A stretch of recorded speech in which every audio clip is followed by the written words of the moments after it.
como eu me tornei quem eu sou? Quando me pergunto isso, eu lembro de tudo que estava ao meu redor, desde lá de trás. Penso no tanto que eu aprendi sobre o mundo, sobre o que ele é, sobre o que ele pode ser e sobre o meu lugar nele. Eu me lembro de sentir tudo pela primeira vez e de como isso era tão forte dentro de mim.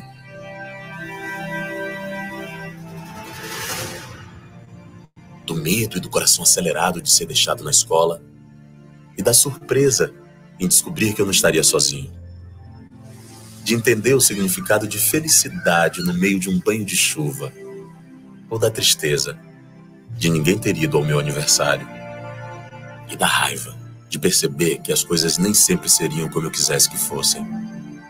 E muitas vezes elas seriam o oposto disso. E assim, fui fazendo de mim eu. Porque não existe sentimento bom ou ruim. Existem sentimentos. E todos eles têm uma razão de ser. Mas por que é tão difícil entender isso? Por que eu tinha que engolir o choro? Por que diziam que os meus medos não eram medos de verdade?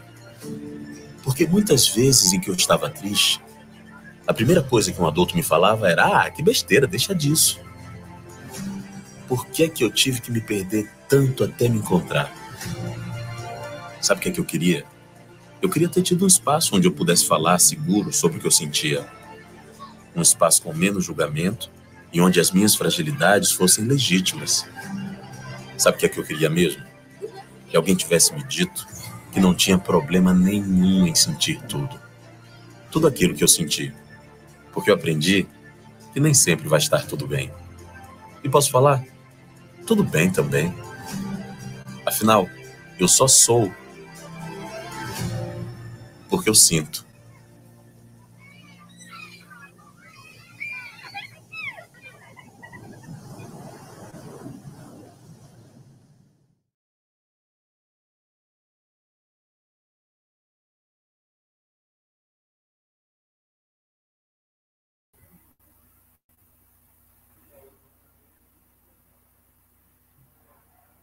Boa noite, Lu. Boa noite a todos. Boa noite. Sejam todos muito bem-vindos. Vou chamar aqui a Luciana também, nossa convidada. Boa noite, Luciana. Boa noite, Heitor. Muito obrigada. Boa noite, Lu. Um prazer recebê-la novamente. Prazer é todo meu. Vou passar a palavra para você, Lu. Por favor. Obrigada. Boa noite a todos. Muito feliz em ter vocês, em estar vocês nessa noite. Uma noite tão importante para o Colégio do Cário. Nós estamos estreando a nossa transmissão pelo nosso canal do YouTube e isso realmente nos deixa muito felizes. Nesse manifesto do LIVE tem um trecho que sempre me deixa impactada. Acho que a palavra é essa. Nesse manifesto, quando diz perceber que as coisas nem sempre seriam como eu quisesse que fossem. E muitas vezes elas seriam o oposto. E assim fui fazendo de mim, eu. Porque não existe sentimento bom ou sentimento ruim. Existem sentimentos. E todos eles têm uma razão de ser. E talvez o mais forte que fica para mim nesse manifesto é o seu encerramento. Eu só sou porque eu sinto. E é pensando nisso, em todos esses sentimentos, em tudo que nós somos, que nós podemos vir a ser, que hoje o Colégio do Cário, ele dá sequência à nossa jornada pedagógica em parceria com o LIVE, Laboratório Inteligência de Vida. Uma noite muito importante em que nós teremos a oportunidade de estar novamente com a Luciana, uma pessoa que já nos conquistou, já faz parte da história do Colégio Educar, para conversarmos sobre saúde mental em tempos de pandemia. Luciana, seja muito bem-vinda e uma ótima... Muito obrigada. A todos nós. Muito obrigada. Vocês já sabem como me emocionar, né? Na última vez foi com a Gabriela cantando, agora suas palavras, da sua voz, já me deixam emocionada. O manifesto do Livre, vocês imaginam quantas vezes eu já não assisti. E todas as vezes ele me toca de uma forma. Todas as vezes ele vem de um ponto diferente que eu não tinha prestado muita atenção. E principalmente agora no momento que a gente está passando, né? Porque é exatamente uma situação que ninguém previa, que ninguém desejava, mas é o que nos forma, né? Isso acontece. Então, Lu, vamos me apresentar para quem não teve a oportunidade de estar com a gente na última live. Meu nome é Luciana Diniz, eu sou consultora pedagógica do Livre, sou pedagoga, sou psicopedagoga, tenho experiência grande em educação, em escola, né, como docente, coordenadora, e é o que eu amo fazer, assim como vocês também, né, que é a questão do educar. A gente está aqui junto mais uma vez com a Escola Educar, que já é uma escola que já tem um lugar no meu coração. Primeiro, por ser uma escola mineira, que eu sou mineira, e eu tenho muito orgulho de falar isso. Segundo, por todo o valor e a atenção que vocês dão na educação socioemocional, né, que a gente tem que elogiar, porque a gente sabe que não são todas as escolas que têm esse olhar, né, e é tão importante para a gente, principalmente agora, nesse período de pandemia que a gente tem vivenciado. E hoje eu vim falar um pouquinho sobre saúde mental, né? A gente tem uma hora pela frente, e falar um pouco sobre sofrimento mental, e a gente sabe que esse tema, ele ainda é acompanhado de muitas reações, né?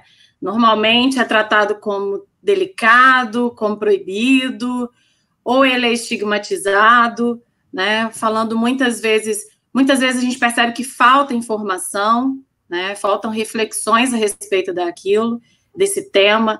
Então, assim, é importante colocar que eu não venho trazer receita, a gente não tem receita, o que a gente traz são situações e a gente faz levantamentos para a gente poder refletir juntos, a gente poder pensar sobre isso, né, e aguçar esse olhar, deixar esse olhar mais sensível.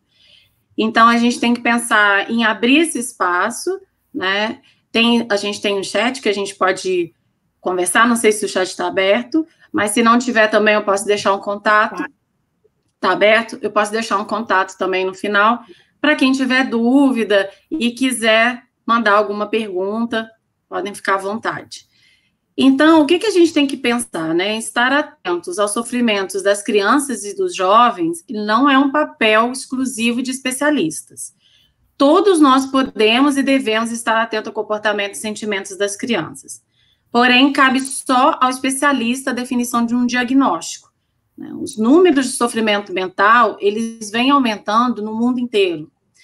Christian Dunker, ele é um psicanalista da USP, ele é nosso colaborador no Livre, ele aponta uma pesquisa da Organização Mundial de Saúde sobre os recursos que nós temos hoje para enfrentarmos esse tipo de problema. E ele fala que se nós juntássemos todos os profissionais que são capacitados para trabalhar com sofrimento mental no mundo, levássemos para a Inglaterra, que é um país que tem a reputação de ter o melhor sistema de saúde do mundo, nós não conseguiríamos fazer frente à metade das pessoas que precisam de tratamento.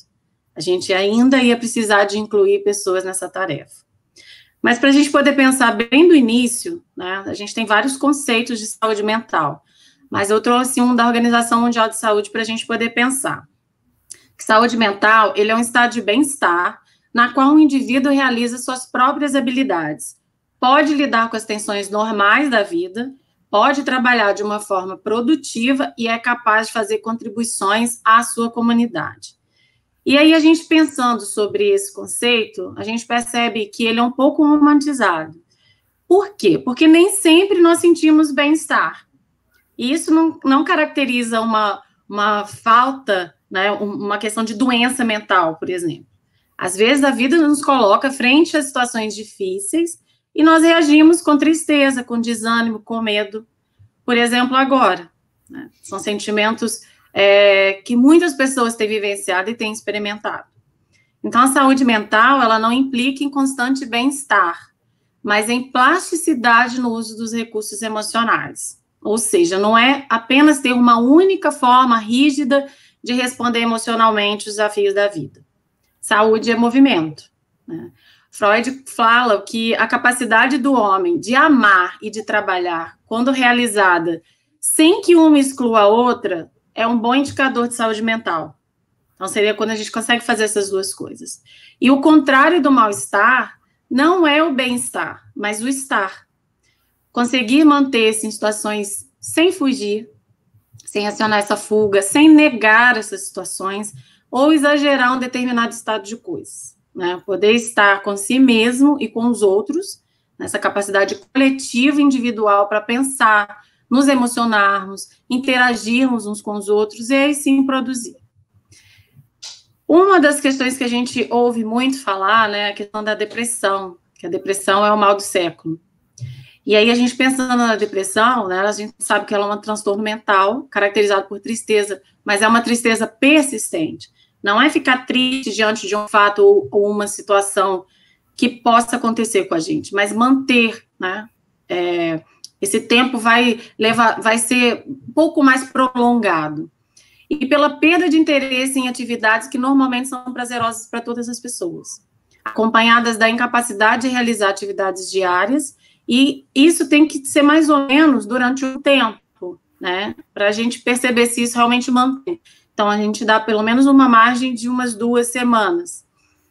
Além disso, pessoas com depressão normalmente apresentam vários dos seguintes sintomas: perda de energia, mudanças no apetite, aumento ou redução do sono, ansiedade, a perda de concentração, indecisão, inquietude, sensação que a pessoa não faz diferença nesse mundo, né, que não vale nada, culpa ou desesperança, pensamentos de suicídio, né, e de causar danos a si mesmo.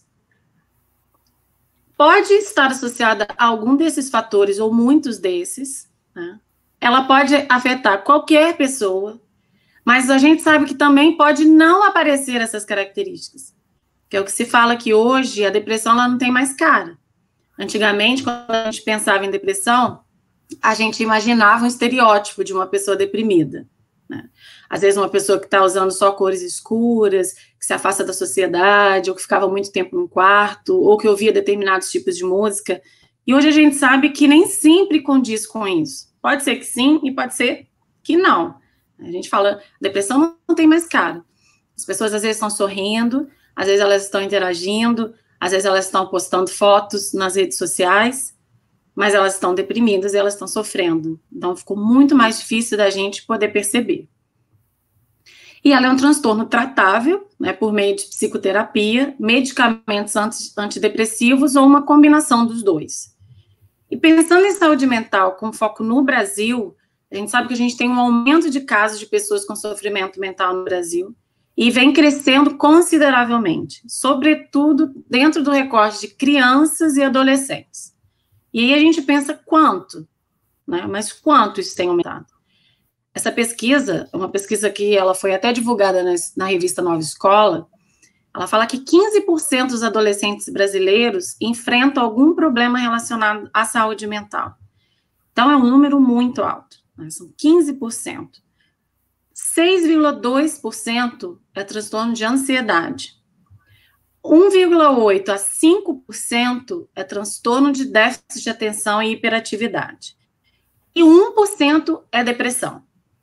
E dentro desses dados, eles falam que 75% dos transtornos mentais, eles começam antes dos 24 anos. E 50% deles antes dos 14 anos. E 18% foi o aumento entre 2005 e 2015 dos casos de depressão. Então, é pensar que a gente está em 2020, imagina como que esses dados já não aumentaram. E eu percorro muitas escolas no Brasil, e tenho contato com muitos profissionais, e ouço muito o aumento de adolescentes fazendo uso de remédios, né, fazendo acompanhamentos. Então, eu tenho esse contato, e a gente sabe que realmente esses números estão aumentando muito. E sobre essas desordens psíquicas, ainda existe muito preconceito, né? Por exemplo, a depressão ainda é considerada como preguiça, como fraqueza. Ah, ele está com preguiça, isso não é nada, ele está com preguiça. E a gente sabe que não é. É realmente uma patologia, né? E a gente sabe que as pessoas ainda têm vergonha de buscar ajuda. Às vezes, os pais, e eu falo isso enquanto mãe também, a gente tem muita dificuldade de ouvir do outro sobre o filho da gente. Então, às vezes, a escola solicita um acompanhamento, um atendimento de outros profissionais que não sejam da escola, até para poder ampliar este olhar sobre esse aluno, para ser um olhar diferente, porque a gente sempre faz esses atendimentos em conjunto, e às vezes tem uma resistência muito grande. E a gente sabe que não precisa ter, né? A gente tem que buscar ajuda quando necessária, e às vezes um outro olhar além do nosso, além do da escola, por exemplo.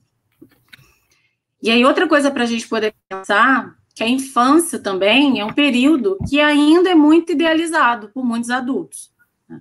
Como um momento lindo, leve, livre de sofrimento, que não há espaço para tristeza ou para dor. Porém, se nós olharmos de maneira realista, a gente pode constatar que nem sempre é assim. Que algumas adversidades vividas na infância, como conviver com grandes perdas ou violência, por exemplo, costumam propiciar dificuldades emocionais ou comportamentais e podem perdurar da infância até a vida adulta. E da mesma maneira a adolescência, né, que é um período de transição entre a infância e a vida adulta, que pode ser marcada por crises, tais como perda do corpo infantil, né, eles já tinham um corpo e eles estavam acostumados com isso, e de repente esse corpo possa passar por mudanças que não dependem dele, e ele pode ser vivido, todo esse processo, como uma violência. As mudanças hormonais, os estranhamentos, a perda da identidade infantil. O adolescente se afasta da identidade infantil e vai construindo pouco a pouco essa nova definição de si, que nem ele sabe às vezes, ele ainda não sabe o que ele gosta, ele ainda não sabe, né, o que vai ser importante para ele está nesse processo de definição. E muitas vezes vem a oposição às figuras parentais. Né, nesse processo de construção de uma nova identidade, o adolescente precisa muitas vezes se opor às figuras do pai ou da mãe para tentar achar o seu próprio caminho. E muitas vezes compensa isso na influência dos pares, do grupo. Né, na busca dessa nova identidade, ele tende a formar esses grupos, essas tribos, né, onde essa identificação. Mas esse período também é marcado por um sofrimento. Mas são sofrimentos esperados. São sofrimentos que, vamos dizer, está dentro da normalidade. Pode ser que não, e por isso precisa de uma observação, né? Durante esse período que a gente tem vivenciado agora, que é um período de crise, né? E por isso nós estamos sendo convocados a lidarmos com questões sérias e difíceis, né? Em um curto espaço de tempo, a gente teve que se organizar. E o que a gente pode entender como crise? Um estado de desorganização produzido pelo impacto de uma situação que altera a vida e excede a capacidade habitual das pessoas de enfrentar problemas. Então, durante uma crise, né, que é a pandemia, é esperado que a gente esteja frequentemente em estado de alerta, preocupados, confusos, ou às vezes estressados, ou com a sensação de falta de controle frente às incertezas do momento. As pessoas em geral, tanto os adultos quanto as crianças, experienciam algum grau de ansiedade, sentimentos vagos de medo, de apreensão, sensação de estranheza, né, essa sensação que a gente está passando, visitando os sentimentos ali, e cada hora a gente está vivenciando de uma forma. E vale ressaltar que essas alterações, em níveis pessoais, físicos, emocionais, comportamentais, fisiológicos e relacionais, são esperados durante esse tempo. Porém, a depender da intensidade, da duração, é aconselhado que busque uma ajuda profissional, mesmo que seja uma modalidade online. Tem muitos profissionais que estão atendendo, até gratuitamente. Né? Tem uma lista de profissionais que estão oferecendo esses atendimentos. Então, no caso dos adolescentes e crianças, né, precisamos estar atentos para não inviabilizarmos as dores deles. Porque, às vezes, a tendência do adulto é minimizar. E a gente sabe que a necessidade de ajustes psíquicos e emocionais, ainda que eles não façam parte, né, do grupo que são mais vulneráveis à contaminação, eles não estão imunes aos impactos da pandemia, pelo contrário. Então, essa alteração drástica na rotina, o distanciamento social, não poder ir na escola, tudo são organizações que eles estão vivenciando ali, e cada um está vivenciando de uma forma, e nem sempre eles conseguem, né, verbalizar o que eles estão sentindo. Então, a gente tem que ter esse olhar para eles, né? A relação e interação entre famílias passaram a ser intensificadas durante esse momento, a gente sempre fala sobre isso, bem como a desarticulação das redes de apoio, né, o que limitou ainda mais o contato deles com outras pessoas, que não seja só as famílias. Então, é muito importante a gente estar atento às mudanças de comportamento de todos os membros da família, e quando eu falo todos os membros, inclusive as nossas necessidades, de cada um que está aqui hoje e que está ouvindo o que a gente está colocando aqui, né, porque a gente tem que olhar para a gente também. Isso será fundamental para a gente cuidar da saúde emocional das crianças, dos adolescentes e dos adultos também. Estima-se que entre 1/3 e metade da população exposta a uma epidemia pode vir a sofrer alguma manifestação psicopatológica. Caso não seja feita nenhuma intervenção de cuidado específico para as reações e sintomas manifestados. Os fatores que influenciam o impacto psicossocial estão relacionados, né, à magnitude da epidemia e o grau de vulnerabilidade em que a pessoa se encontra no momento. Entretanto, é importante destacar que nem todos os problemas psicológicos e sociais apresentados poderão ser qualificados como doença, né? E a maioria será classificado como uma reação normal diante de uma situação anormal, que todo mundo está vivenciando isso. E eu tenho muitos retornos, né, de amigos, de pessoas que me procuram e que falam quanto está difícil. As reuniões que eu faço com os professores, eu tenho conversado muito com eles. Todas as pessoas estão vivenciando, os profissionais estão vivenciando de alguma forma, né, estão tendo alguma alteração no seu comportamento, na sua forma de pensar ou na ansiedade. E é esperado para esse momento, né? O estranho seria o contrário, não estar vivenciando nada disso, não ter nenhum tipo de alteração. Mas a gente tem que observar. Reações mais frequentes entre os adultos, né? É esperado a sensação de impotência perante os acontecimentos, porque ninguém sabe o que está por vir, ninguém sabe o que vai acontecer, né? Então a gente está à mercê de esperar e observar. Irritabilidade, a gente pode estar muito mais nervoso. Angústia, tristeza. Em caso de isolamento, pode-se intensificar o sentimento de desamparo, essa sensação de estar sozinho, né, do tédio, de estar triste. Podemos dividir essas reações nos seguintes eixos. Pessoal, tudo parece estar diferente, desmedido. Tem horas que é como se a gente estivesse dentro de um filme de ficção científica. Pode ocorrer uma incredulidade, por exemplo, a gente não acreditar e negar o que a gente está passando, né? Uma dificuldade de dimensionar o tamanho do problema, dificuldade para pensar, para focar, uma certa tendência de dispersão, dificuldades para tomar decisão. Então, você pode experimentar uma dessas, você pode experimentar nenhuma dessas, ou algumas delas, né? E é preciso entrar em contato com esse luto, né, da vida pré-pandemia, para que a gente possa, de alguma forma, elaborar isso e passar para a segunda etapa. Pode ser um impacto emocional, né? Pode haver desde um estado de choque ou até um transbordamento emocional. Presença de sentimentos de tristeza e medo. Os medos são ativados em períodos como este, e os mais recorrentes hoje é o medo de adoecer, ou o medo de morrer, ou o medo de contaminar alguém, o medo de perder pessoas que a gente ama, de perder os meios de subsistência ou de não poder trabalhar durante o isolamento ou de ser demitido. Isso é um medo que está sendo muito recorrente e todos nós estamos experienciando. De ser excluído socialmente, está associado à doença, ou de ser separado de entes queridos, né, de cuidadores devido à quarentena. A preocupação com os filhos por eles estarem isolados, preocupação com a aprendizagem dos alunos, né?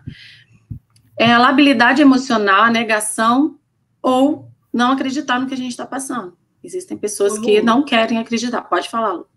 Lu, eu estava aqui, né, estou te ouvindo, claro, Quero até pedir desculpas às pessoas, a internet, nós estamos com um número grande de pessoas utilizando, né, no mundo todo, então, em alguns momentos, tem algumas oscilações.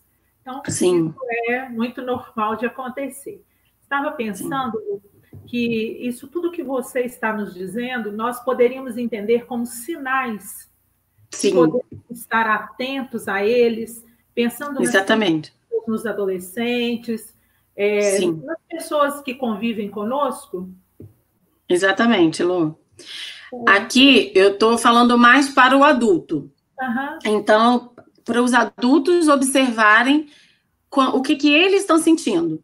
Sim, então, claro. e podem ser eixos do comportamento, relacional, pessoal. Então, podem ser mudanças que a gente vai estar ou não experimentando. E depois eu vou falar um pouco sobre os filhos. Sim, tanto para os... Pode falar. Até porque eu me lembrei do seu exemplo da semana passada, da máscara no avião, né? Exatamente. Então, primeiro eu preciso olhar para mim. Exatamente. Entender como que as coisas estão acontecendo comigo. Porque Exatamente. aí eu realmente tenho a condição de olhar para o outro e cuidar do outro também. Exatamente. Algumas pessoas perguntaram aqui no chat se você entende a eficácia de um atendimento online da mesma forma que um presencial. Lu, a gente ainda está muito acostumado, né, ao presencial.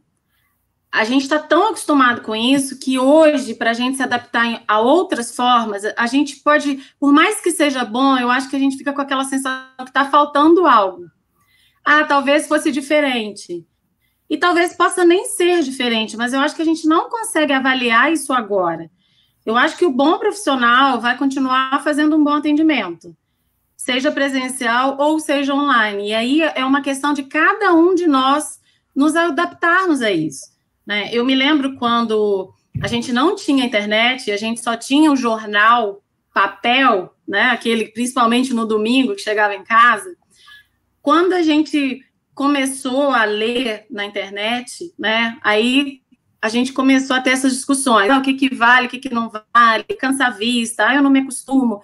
Eu gosto de abrir o jornal, eu já tenho aquele hábito. Então, é muito de uma coisa do que a gente já estava acostumado a fazer, né? Então, assim, hoje a gente não tem resposta. Eu não consigo responder se é a mesma coisa ou não é, porque eu preciso de que as pessoas que estão fazendo acompanhamento agora, daqui a um tempo, falem se há diferença ou não, se elas sentiram diferença ou não.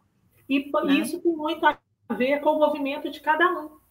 Sim. Para algumas pessoas, estar online pode dar ser mais confortável até. Sim, dá uma segurança. Né? Exatamente. Então, cada um de nós tem de encontrar o espaço onde fica mais confortável e onde você se sente melhor para dizer daquilo que é o mais precioso, que é o nosso sentir, né? Exatamente. Mas ainda que se não tiver a comparação, ainda é melhor do que não ter nenhum tipo de atendimento. Porque eu acho muito importante você ter um olhar a mais sobre você e sobre o seu comportamento. Porque às vezes uma pessoa que está de fora, às vezes é um amigo nosso que está de fora e vê a nossa situação e ele já consegue dar algumas orientações que você ali dentro da situação não conseguiu ver. Às vezes coisas muito óbvias para a gente, não consegue ver sozinho, né? Já uma pessoa especializada, um especialista te ouvir e poder te orientar é muito importante. Mesmo que não seja o presencial, mas eu já conheço pessoas que já fazem esse acompanhamento antes da pandemia. Pessoas que trabalham viajando, até colegas, né, do LIVE mesmo, que a gente viaja muito, as pessoas fazem terapia à distância já há um tempo, não é de agora. Né? Então, a gente sabe que agora muitos têm atendido que não atendiam antes, muitos deixaram de atender, muitos profissionais deixaram de atender, e outros já faziam uso disso. Então, eu acho que funciona assim. Ótimo. Eu vi aqui que o áudio está perfeito, né? Vocês estão ouvindo direitinho. Qualquer problema, vocês me falam. A câmera que está travando um pouco, às vezes fica aí congelada. Sim. E uma outra questão, Lu, que eu anotei, que você falou e que ficou achei muito interessante, quando você disse que o contrário de mal-estar é estar. Né? Que delícia. Exatamente. Não é um mal-estar. Pois é, e que gostoso ouvir que saúde é movimento. Exatamente. Muitas vezes a gente fica aguardando esse sentimento de bem-estar e, na verdade, é estar. É validar os nossos sentimentos. Exatamente. E entender que não vai estar bem sempre. Por isso que a gente traz esse conceito, para a gente poder pensar sobre ele, porque é um conceito que ele traz como a saúde mental sendo um bem-estar. E a gente sabe que a gente visita vários sentimentos e que no livro a gente não considera que é um sentimento bom ou ruim, porque ele é inato do ser humano e a gente sente. Então, a partir do momento que a gente sente, a gente começa a entender. Tem muitos discursos, né, Lu, da superação, que a gente ouve muito hoje, de superar, de enfrentar, e que eu já ouvi várias vezes, por exemplo, em relação à depressão, é o mal, né, ele é o mal. É uma doença, uma patologia, e tem um acompanhamento e tem um tratamento. Mas tudo que nos acontece, eu acho que a gente tem que ter um olhar mais delicado para essas situações, né? Para a gente voltar esse olhar. Eu prefiro ficar feliz, mas eu tenho que entender que durante a minha vida eu vou vivenciar muitos momentos que eu vou experimentar tristeza. Em alguns momentos, essa tristeza é muito importante para mim, né? Ninguém vai, por exemplo, vivenciar uma perda de alguém que ama e vai ficar feliz nesse momento. E é a tristeza que vai permitir a gente experienciar esse luto, por exemplo. E o que a gente adia, né? Eu acho que a gente faz como se fosse uma maquiagem. A gente se distrai, mas aquilo fica ali. Então, pode ser que naquele momento você não vai vivenciar, mas em algum momento a gente vai visitar e vai revisitar esse sentimento, e é como se a gente fosse cobrado, como se a gente estivesse resolvendo essas questões, sabe? Ficou ali. Então, por mais que a gente se distraia, a gente precisa entender que a gente tem que entender os nossos sentimentos e validar esses sentimentos. Isso é muito importante. Tem mais alguma questão aí? Deixa eu dar uma olhadinha aqui. E é interessante porque nesse cenário nós estamos finalizando não, que é um documento muito vivo, é a criação do protocolo da nossa escola. E no nosso protocolo a gente diz o tempo todo do como. O tempo todo da questão socioemocional, do cuidado, do estar atento aos nossos alunos, aos nossos funcionários, a nós mesmos. Porque depois de tanto tempo, nós mudamos. Né? Algo aconteceu. E nenhum de nós vai passar por esse momento ileso. Algo vai ser transformado. O que também é muito bom. Né? Nós temos que enxergar com isso o que há de melhor nesses sentimentos que nós estamos experienciando. Sim, com certeza. E isso é importante, né, Lu? Porque você está falando desse cuidado de vocês em relação à comunidade escolar. A gente sempre fala, as escolas, né, são pessoas. Ela é composta por pessoas que sentem, pessoas que vivenciam o cuidado com o aluno, e a gente sempre coloca o aluno em primeiro lugar, mas todos ali dentro da escola são importantes, né? Inclusive as famílias, inclusive todas as pessoas que trabalham na escola, todo mundo é importante e tem que ter esse olhar para o todo, para o coletivo, né? Isso realmente é muito importante. Eu estou acompanhando aqui o chat. É uma professora nossa, eu acredito que também teremos dificuldade quando voltarmos ao normal. Sim. Ela disse, uma outra disse que como que as lives do Live estão ajudando a passar por esse momento de uma forma melhor. Né? Que tudo bom. É o crescimento. E é o que traz o crescimento. Obrigada, gente. Outro comentário bacana. E está tudo bem não estar 100% por 24 horas. E é isso aí, né? É isso aí. Não somos fortaleza o tempo todo. Exatamente. E não precisamos ser. A gente não precisa ser. E se tem uma coisa que eu aprendi, É exatamente isso. Quando você percebe as suas dificuldades, os seus pontos de ajuste, a gente tem um olhar muito mais sensível para a fraqueza do outro. Porque se a gente acha, ocupa esse lugar de que sabe tudo, que é forte, que enfrenta tudo, e que não pode chorar, que não pode sentir, que não pode assumir isso, a gente olha com muito mais dureza para o outro. E a gente cobra muito mais do outro. Ô Lu, e com tudo que nós estamos passando, nesse cenário, você teria alguma dicas, sabe, para que possamos cuidar mais da nossa saúde mental? Um ponto que você entende, ponto de atenção, realmente dicas, acho que sendo mais simples. Sim. Vou dar dicas para vocês. Vou dar continuidade. Tá certo. Eu vou dar continuidade aqui, por conta do nosso tempo, porque daqui a pouco a gente já chega no final, gente. Eu chego aqui, eu quero falar mais tempo, a gente só tem 1 hora. Pois é, nós queremos ouvir, mas nós queremos perguntar, nós queremos interagir. Com certeza. É ótimo. Mas eu trouxe algumas dicas, sim. Joia. Só para poder dar continuidade aqui, a questão comportamental, né, tudo que está muito visível, e a gente consegue perceber, a gente consegue reconhecer.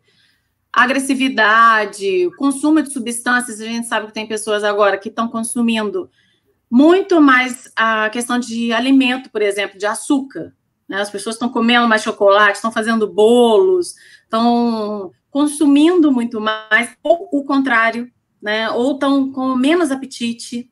A gente sabe que isso também está acontecendo.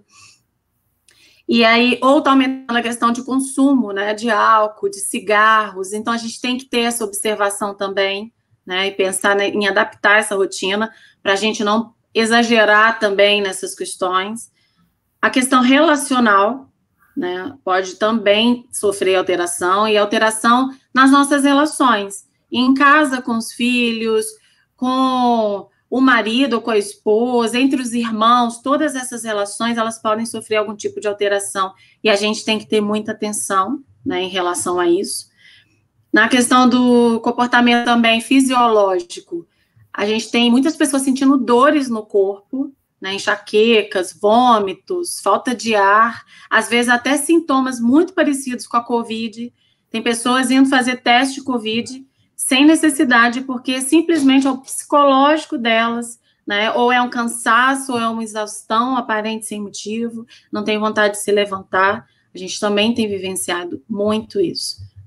Então, estratégias de cuidado com focos nos adultos, a gente tem que pensar que, eu sempre falo isso, a quarentena não é um concurso para ver quem vai fazer mais curso, quem vai assistir mais filme, quem vai ler mais livros, né? É ótimo se a gente conseguir se organizar e fazer também coisas que nos dão prazer, mas pensar que é mais importante agora a gente pensar nessa questão da preservação, né, de se manter vivo e motivado. Eu acho que isso é o mais importante nesse cenário tão desafiador que a gente tem. Não se exigir demais, eu acho que essa é uma das dicas fundamentais. A gente se cobra muito. A gente se cobra muito mais da gente do que a gente é cobrado pelos outros.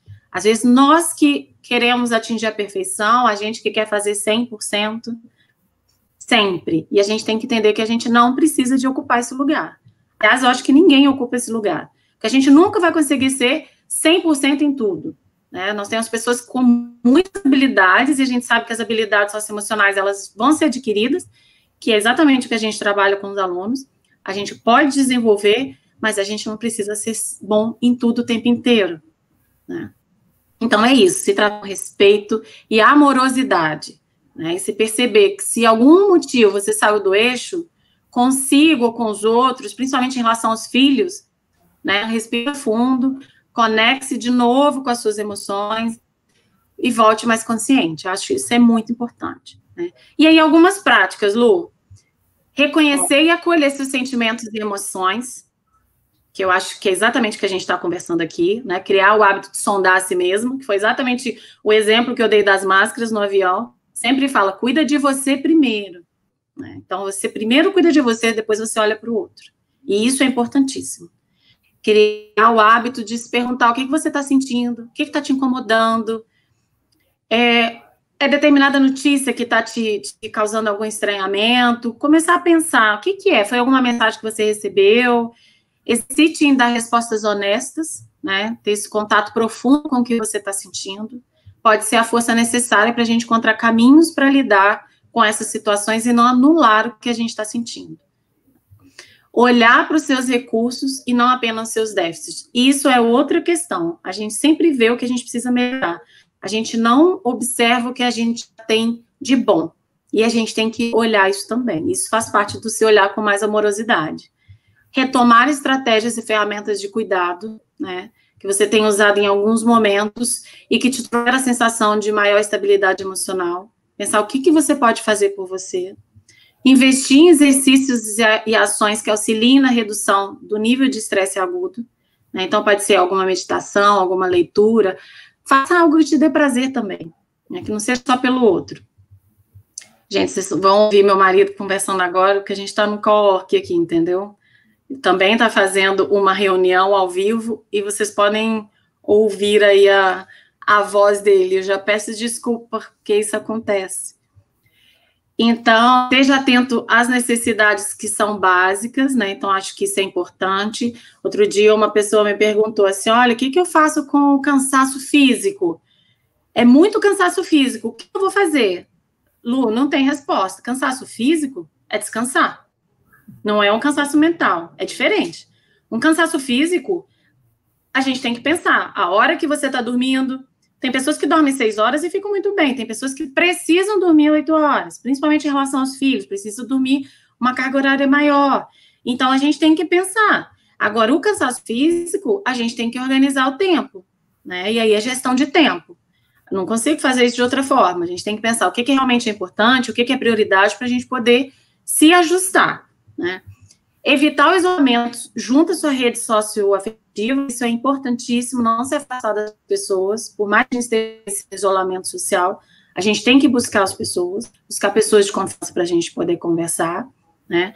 A gente tem que reduzir o tempo de exposição à notícia, isso a gente sempre fala, e é importante cada um ter o seu ponto também, e poder perceber isso, se isso faz bem ou não, e a gente tem que ficar atento a todos esses sinais que são persistentes, né? Se está ocasionando um sofrimento intenso, por exemplo. Quando a gente pensa em relações frequentes em crianças e adolescentes, né, a gente também pode pensar, eles também sentem algumas dessas questões que eu coloquei aqui, apresentar alterações em apetite. A gente tem visto muitas pessoas comendo, crianças comendo muito, na verdade são crianças que estão muito ansiosas, que estão necessidade de movimentar o corpo, né? Outro dia o meu filho estava fazendo uma reunião e ele comeu 5 bananas. Ele tem 7 anos de idade. Ele pegou 5 bananas e ele comeu. E aquilo não é uma fome física que ele está sentindo, né? Está muito mais ligado à questão emocional. E, de certa forma, chama a nossa atenção. Ou ele pode ter uma alteração de apetite e não querer comer, né? O ritmo de sono também é importante a gente poder observar. Uma irritabilidade ou desânimo, ou uma tendência de se isolar. Aumento das dificuldades para se comunicar, né? A gente tem que observar isso. E algumas estratégias de cuidado psíquico que a gente pode ter em relação aos filhos, né?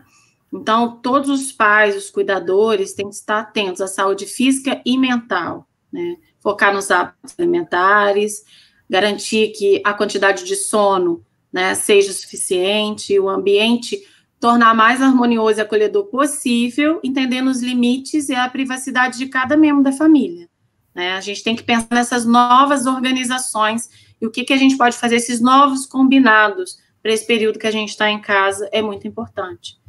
Então, a gente tem que pensar muito em relação aos filhos, a questão do diálogo, né? Buscar sempre conversar com eles de maneira tranquila, explicar o que a gente está passando, ouvir dos filhos e tentar manter dentro da rotina esses espaços de escuta. Eu sei que é difícil, eu sei que é complicado, principalmente os adolescentes, eles têm uma tendência a se isolar, né, de sair de perto dos pais, às vezes ficar um tempo maior no quarto. Então, é importante a gente vai atrás, procura se interessar também pelas coisas que eles têm, às vezes são coisas legais, a gente tem uma tendência, às vezes, nenhum youtuber presta, nada na internet é legal, então, às vezes também a gente precisa revisitar esses valores, né, para a gente poder conseguir também entender um pouco do que eles gostam, para a gente poder conseguir ter esse canal, né? E ouvi-los também, acolher também muitas questões deles, que às vezes pode ser muito simplificado para a gente, ou a gente pode até não entender direito, mas é importante eles terem esse canal e saberem que em algum momento a gente vai poder vê-los. Pode não ser durante 8 horas por dia, porque eles estão trabalhando em casa, mas algum tempinho a gente tem que deixar para eles. E isso é muito importante. Pensar nessas regras e nos acordos que a gente tem, né, revisitar isso de tempos em tempos, que a gente também, às vezes a gente deixa combinados que são eternos dentro de casa, né? Os filhos crescem e continuam a mesma dinâmica de quando eles eram crianças. Então, a gente tem que ver o que a gente pode ressignificar, e eu acho que é uma oportunidade muito boa da gente poder fazer isso. O que realmente é importante a gente fazer? O que era a regra que a gente pode suspender um pouco agora, durante esse período que a gente está maior tempo em casa? Nem que depois a gente vá voltar a algumas regras que não tinham, precisam ser colocadas agora, e isso é de cada família, né? Isso não tem uma coisa, uma receita, né? Cada um vai olhar para a sua realidade e tentar organizar de forma que essa rotina seja mais fluida, seja mais leve. Questão da rotina, né, é importante ficar atento a essa organização, né, para poder lidar melhor com esse momento de distanciamento social, planejar algumas atividades. Algumas famílias funcionam muito bem com esse roteiro, vamos dizer assim, né, outras não funcionam. A gente sabe que a rotina é importante, tem que ser uma rotina que cabe nessa organização familiar. Não adianta a gente colocar alguma coisa que a pessoa não vai conseguir fazer depois, né? Tem que ser algo que realmente vai fazer sentido. Pensar nos momentos de lazer, né? Os adolescentes, as crianças têm as atividades que eles têm que cumprir da escola, tem o tempo que eles têm que estudar, mas é preciso também preservar alguns momentos de lazer, seja por brincar para as crianças que são menores, ou maiores através dos jogos, que eles gostam muito, mas algo que dê prazer para eles. Isso também é importante, né? Investir em atividades artísticas, enfim, o que realmente eles gostem de fazer e que fale a linguagem deles, né? Momentos de descanso, é importante a gente observar, né, as horas de sono. Tem muitas crianças que não querem dormir na hora, e às vezes tudo bem dormir um pouco mais tarde, se não tiver aula de manhã no outro dia, mas tendo aula de manhã a gente precisa de organizar, porque senão ele não vai conseguir ficar sentado, ele não vai conseguir na aula, ou ele não vai conseguir estudar, né? Então a gente sabe que a gente precisa preservar esse tempo de descanso, ou deixa para o final de semana para que a gente possa quebrar um pouco isso, mas é importante a gente poder preservar esse tempo, né, do sono. Pensar muito nessa questão do estímulo à autonomia dos filhos nesse momento, né? É importante a gente estimular que eles façam algumas atividades, que eles reorganizem essas tarefas de casa, né? A gente fala que os filhos não podem, é até a Luz Artier que fala isso, os filhos eles não podem ser turistas em casa, né? Então acho que todo mundo, é uma boa oportunidade de ajustar novamente isso aí, e cada um ter as suas funções dentro de casa, para não sobrecarregar só a um membro da família. Uso de telas, a gente sabe o tanto que tem sido fundamental agora a gente usar, né, e às vezes até estender o tempo de uso de cada um, e isso é importante, então a gente tem que flexibilizar, não tem como.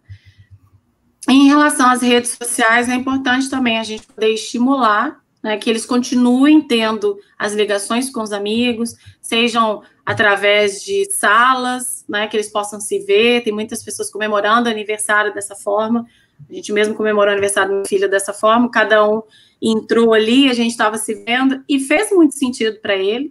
E aí pode pensar, é a mesma coisa de uma festa? Acho que não é a mesma coisa de uma festa, mas ele ficou muito feliz.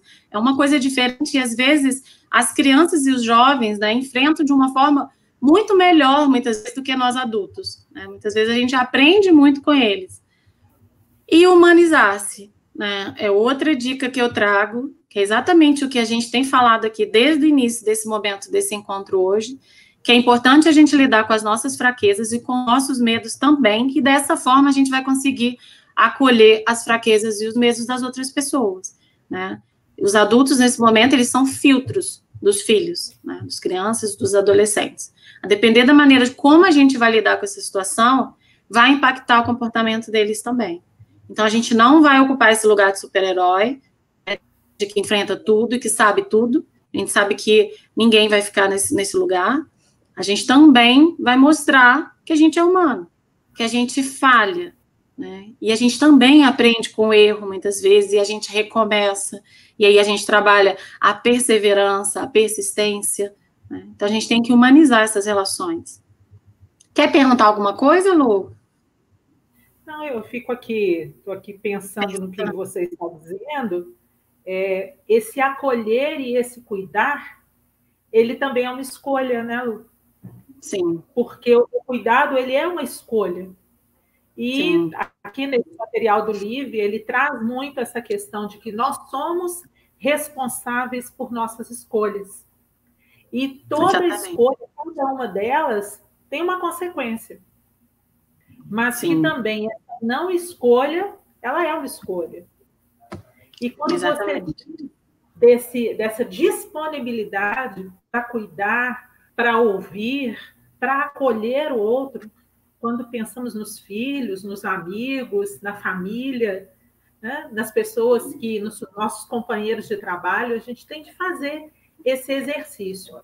Hoje, quando nós estávamos assistindo, assim como você, milhares de vezes esse manifesto, e a cada vez que assiste, ele nos impacta de uma forma, conversando com a Roberta, hoje ela estava nos dizendo que, né, a voz é do Lázaro Ramos, e tem uma passagem da Thaís Araújo, do Liv desse ano, em que ela diz que ela não imaginava que os filhos dela pudessem dizer ou sentir tudo o que ela estava descobrindo nesse momento de isolamento.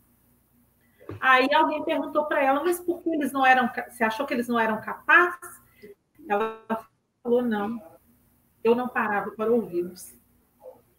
Então, ela estava, né, dizendo do quanto ela tem aprendido nesse tempo a ouvir mais, a acolher mais, a cuidar mais, a estar mais próxima dos filhos. Então, exatamente. Né? Acho que é pensar um pouco nisso.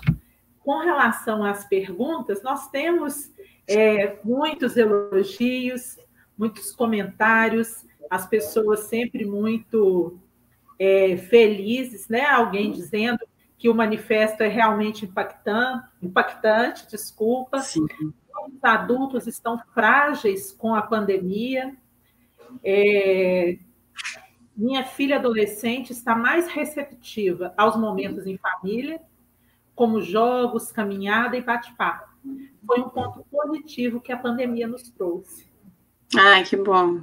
Né? Mas eu também acho que a mãe só percebe esse ponto positivo porque ela fez a escolha também de olhar de outra forma, de acolher, de cuidar, e esses momentos em família estão tendo significado para ela também. Né? Então, passa muito por isso. As pessoas dizendo da construção de memórias afetivas, dar atenção não tem preço. Os combinados, proporcionar momentos para que se desvie a sua atenção, até mesmo da comida, que foi o exemplo que você usou há pouco tempo. É impressionante como as emoções oscilam tanto. E estar nessa situação fica muito mais visível. Sim, com certeza. Estão dizendo, meu filho adolescente está passando pelo mesmo momento, come por ansiedade, o meu também está comendo sem ver. Então, temos percebido aqui quantos que têm encontrado esse... Não sei se... Não é uma fuga, um alento, talvez, na comida. Né? Tem feito esse movimento. Então, várias pessoas dizendo, todas muito felizes, muitas famílias estão trazendo de volta os momentos de família. É uma retomada, é uma grande transformação, não tenho dúvida disso. Né? Acho que nada voltará a ser da forma como era antes. Sim. Né? Então, só elogios, Lu. Muito boas reflexões, pensar que outras pessoas estão passando o mesmo que nós. Muito bom. É exatamente isso. É exatamente isso. Porque todas as vezes que eu converso com as pessoas, né, das palestras que eu tenho feito, eu escuto isso. Nossa, para mim tá tão difícil, tem dia que eu não quero me levantar, tem dia que eu não dou conta, tem dia que eu vou render no trabalho, tem dia que eu não consigo fazer nada, tem dia que eu consigo dar atenção pro meu filho, tem dia que eu não consigo dar. E é isso.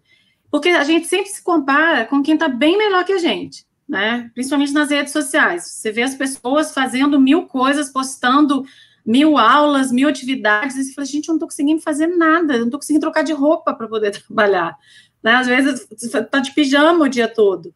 E às vezes se cobre, principalmente estar com os filhos dentro de casa, mais uma cobrança que as famílias fazem. Porque muitas conseguem ter essa conexão. Tem outras que já têm dificuldade. Tem pessoas que estão trabalhando dobrado, mais do que antes que estavam fora. E isso também, às vezes, os adolescentes e os filhos sentem, né? Porque pensa, poxa, meu pai não estava aqui, agora ele está. E ele não pode me dar atenção, e às vezes ele vem, o pai está numa reunião, está atendendo algum cliente, alguma coisa. Então, isso também é uma organização.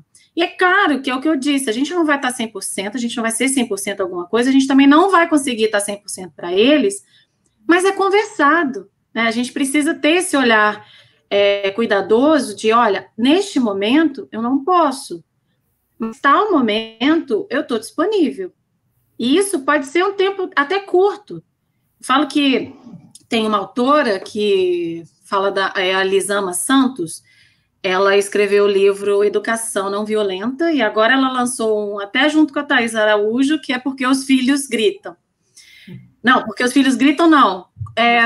Algo tem a ver com grito, não gritar, educar sem gritar, alguma coisa assim. Agora eu me enrolei com o nome, porque a gente grita, acho que é porque a gente grita. Só que ela fala, né, que a gente tem que deixar um tempo para os filhos, e ela fala muito nos 15 minutos de atenção por dia. E ela fala assim, eu sei que quando eu falo, a Elisama falando, né, quando eu falo isso para as famílias acham um absurdo, falam assim, gente, o dia tem 24 horas, como que eu vou dar 15 minutos de atenção para o meu filho?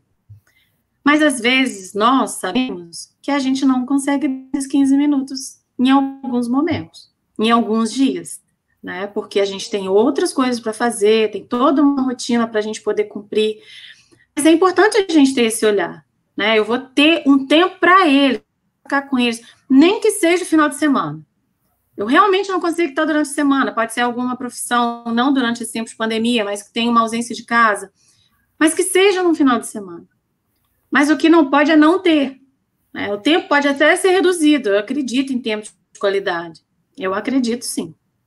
Mas a gente tem que pensar que ele tem que existir. Ele precisa existir. E em qualquer idade. Pode ser muito criança, muito pequena, ou pode ser maior, pode ser adolescente. Né? Não caiam nessa de, adolescente, eles querem ficar sozinhos, eles não querem conversar. Às vezes eles não querem conversar o que a gente está propondo de conversar com eles. Às vezes eles têm várias coisas para conversar com a gente. Né? E a gente tem que se olhar. Ouvir deles também, pedir a opinião deles, entendê-los como sujeito, isso é tão importante. Né? O que você pensa disso? Às vezes eu assisto um filme, alguma coisa, eu pergunto para o meu filho, o que você acha disso? Passa uma notícia. O que você acha? O que você entende disso? Ele tem 9 anos, mas é já para ter, né, oportunizar esse momento dele também se colocar, dele também falar, e isso é muito importante, né?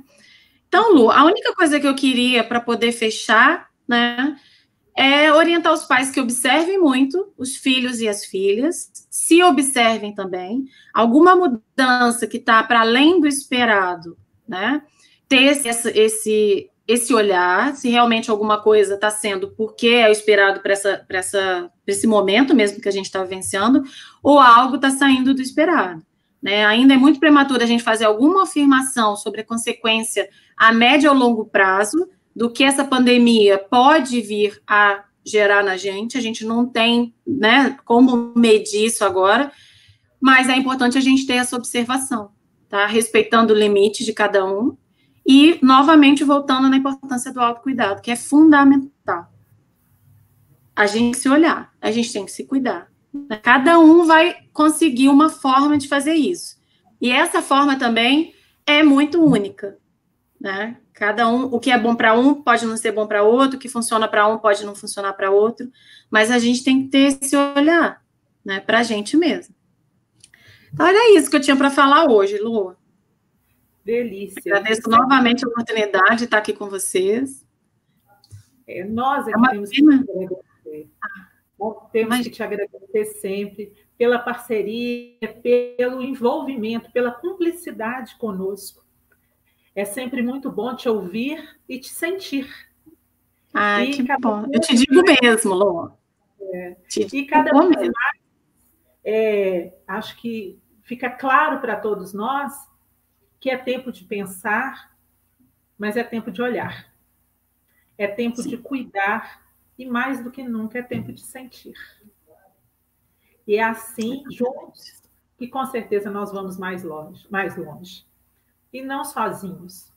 Nós precisamos de encontrar aí, pela vida, parceiros, pessoas para caminhar conosco, com os mesmos objetivos, em sintonia, e que possamos seguir juntos, que assim vamos mais longe e sentindo sempre.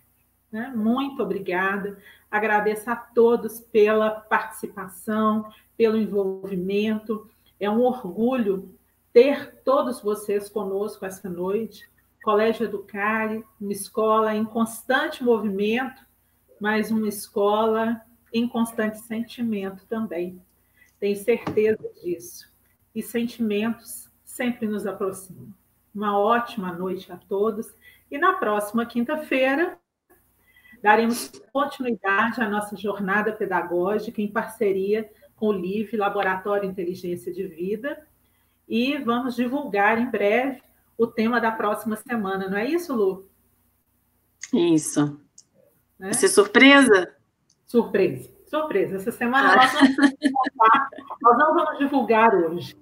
Tá? Tá ótimo. Uma ótima semana para todos e nos encontraremos aqui no nosso canal do YouTube na próxima quinta.